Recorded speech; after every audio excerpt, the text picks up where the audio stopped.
નમસ્કાર, હું છું પ્રિયા અને તમે જોઈ રહ્યા છો જનતા કી જાણકારી ન્યૂઝ। નજર કરીએ આજના સમાચાર ઉપર। ડીસા નજીક જલારામ ચોકડી પાસે હિટ એન્ડ રન અકસ્માત, પતિ પત્ની ઇજાગ્રસ્ત। બનાસકાંઠા જિલ્લાના ડીસા નજીક જલારામ ચોકડી પાસે હિટ એન્ડ રન અકસ્માતની ઘટના સામે આવી છે। પ્રાપ્ત માહિતી મુજબ ડીસાના રહેવાસી પ્રજાપતિ જયેશભાઈ મગનભાઈ ઉંમર 32 વર્ષ તથા તેમની પત્ની પ્રજાપતિ રમીલાબહેન ઉંમર 28 વર્ષ ભીલડીથી ડીસા તરફ પોતાની બાઇક પર આવી રહ્યા હતા। તે દરમિયાન જલારામ ચોકડી પાસે પાછળથી પૂરપાટ ઝડપે આવી રહેલી સફેદ રંગની ઇકો કારના ચાલકે તેમની બાઇકને જોરદાર ટક્કર મારી હતી।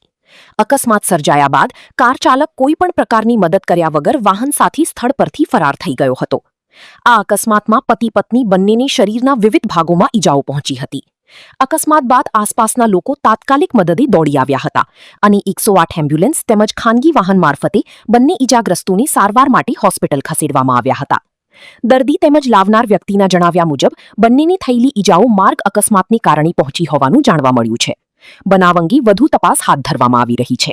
જયેશભાઈ મગનભાઈ રહેવાનું ડીસા, અમે ભીલડી થોડા કામ માટે ગયા હતા।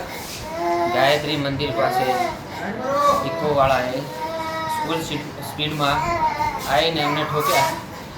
નાની છોકરી છે મારા ઘરે પ્રેગ્નેન્ટ છે, અમને ઉલાડીને ફેંકી દીધા છે। અમને બધાને ઈજાઓ ઘણી થઈ છે। હવે આગળ રિપોર્ટ કરાવીએ પછી ખબર પડે શું થયું છે। ઇકોવાળાને પકડીને કાયદેસર કાર્યવાહી થાય।